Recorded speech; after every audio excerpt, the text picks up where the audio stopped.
Hello, नमस्कार सखींनो. उज्ज्वलाच kitchen कट्ट्यामध्ये आपल्या सर्वांचं मनापासून स्वागत. हे बघा, आज आपण हा पदार्थ बनवणार आहोत. तर हे पाच छान असं आपले पाटवडीचा रस्सा आणि पाटवड्या तयार झालेल्या आहेत आणि त्या कशा केल्या त्यासाठी पुढे पूर्ण व्हिडिओ पहा आणि आवडलं तर लाईक, शेअर आणि सबस्क्राईब नक्की करा. तर हे पहा, आज आपण पाटवडी आणि पाटवडीचा रस्सा बनवणार आहोत. त्यासाठी बघा, मी 1 वाटी बेसन पीठ घेतलेलं आहे आणि ते चाळून घेतलेलं आहे.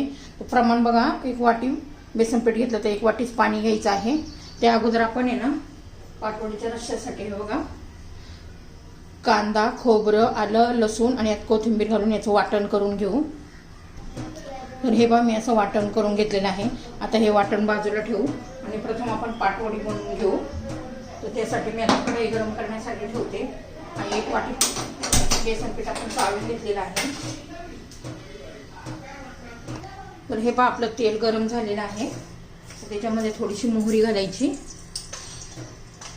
अर्धा चमचा जिरं घालायचे. छान असं तडतडू द्यायचं आहे आपल्याला. आणि त्याच्यासाठी बघा, मी लसूण आणि हिरवी मिरची मिक्सरमध्ये बारीक करून घेतलेला आहे. ठेचा आपला हा. हे पहा, छान असं तडतडायला लागलेलं आहे आपलं जिरी मोहरी. आता त्याच्यात थोडासा हिंग घालायचा चिमूटभर आणि मग हिरव्या मिरचीचा ठेचा घालायचा. हिरवी मिरची आणि लसूण आहे. हिरवी मिरची चांगली तेलामध्ये परतून घ्यायची, कच्चेपणा जाईल तोपर्यंत.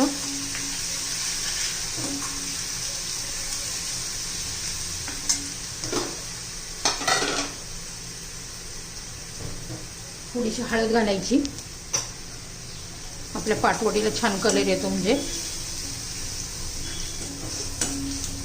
छान अशी आपली मिरची आता चांगली परतली गेली आहे, कच्चेपणा गेलेला आहे, छान असा वास सुटलेला आहे. तर 1 वाटी पीठ होतं तर 1 वाटीच पाणी घालायचे.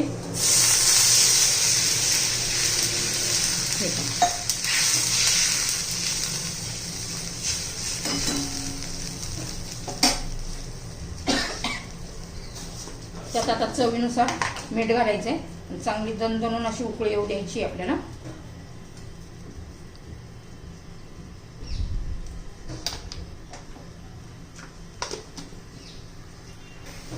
तर हे पाच छान अशी उकळी आलेली बघा, खळखळून अशी. तर त्याच्यामध्ये ना बेसन पीठ घालायचे. बेसन पीठ चाळून घेतलं ना म्हणजे अशा गुठळ्या होत नाहीये.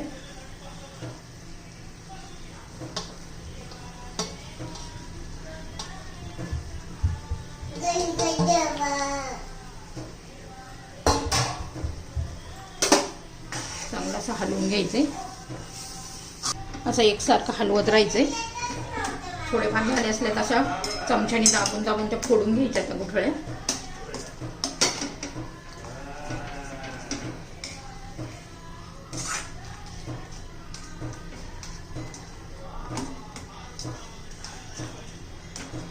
त्याच्यावर आता आपण झाकण ठेवून देऊया आणि 5 मिनिटं चांगलं शिजून देऊया. तर हे आपण तोपर्यंत मी ताटावर तेल ओतून घेतलेलं आहे. आपलं ते बेसन शिजत आहे तोपर्यंत पाटवडीचं असं लावून घ्यायचंय. त्याच्यावर आपण पाटवडी थापणार आहोत. त्यासाठी अगोदर तेल लावून ठेवायचे. तर हे पहा, छान असं 5 मिनिटं झालेलं आहे, आपलं शिजून झालंय. मी आता गॅस बंद केलेला आहे. छान बघा कसं घट्ट झालेलं आहे. आता मी काढून घेते ते. तर हे पहा, आपण हे ताटावर काढून घेऊया.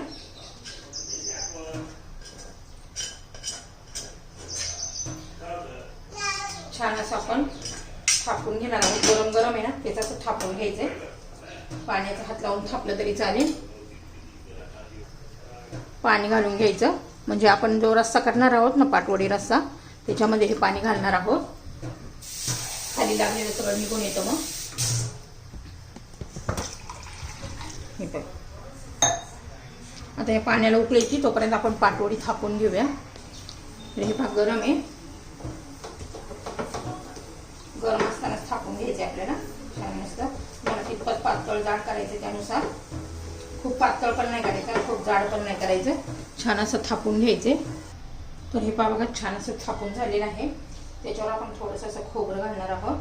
ओलं खोबरं असलं तर अजून चांगलं. हे माझं सुक्कं होतं, थोडंसं असं किसून घेतलेलं आहे. आणि थोडीशी कोथिंबीर पण घालायची आहे.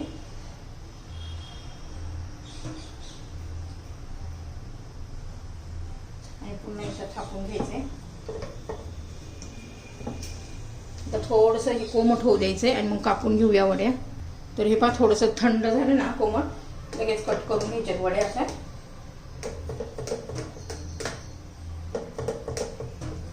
तुम्हाला पाहिजे त्या साईजच्या करून घ्यायच्यात.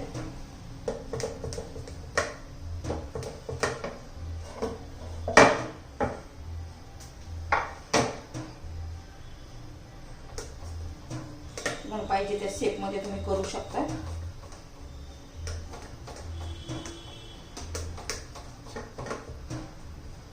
थोड्याशा थंड झाल्या मी तुम्हाला काढून दाखवते.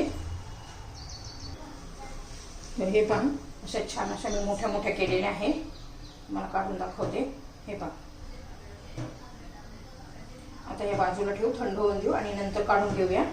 आता आपण रस्सा बनवणार आहोत. त्यासाठी बघा आपण हे पाणी गरम करण्यासाठी ठेवलेलं.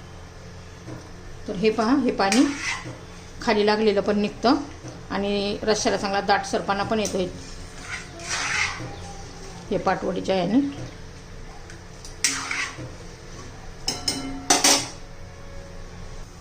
तर हे पहा हे बाजूला ठेवूया आणि पातेलं ठेवूया. तर हे पहा तेल आपलं गरम झालेलं आहे. त्याच्यामध्ये मोहरी घालायची, जिरं घालायचे, छान असं तडतडू द्यायचे.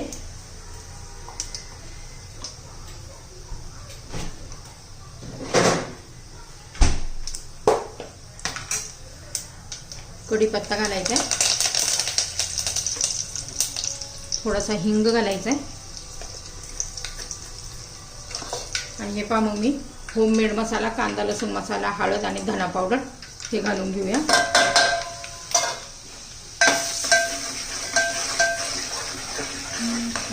आपण मग जे वाटण केले ना ते घालून घ्यायचे.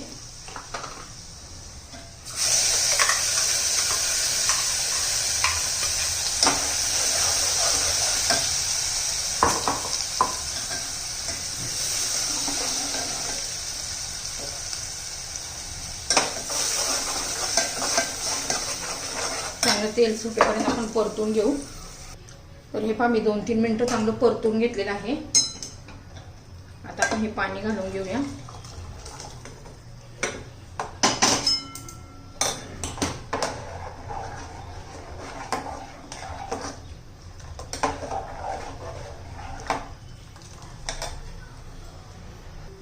तर हे पहा आपण आता चवीनुसार मीठ घालून घेऊया.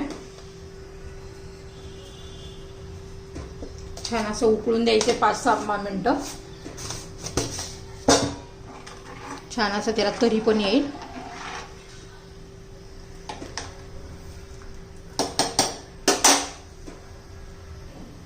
तर हे पहा आपल्या पाटवड्या तयार झालेल्या आहेत.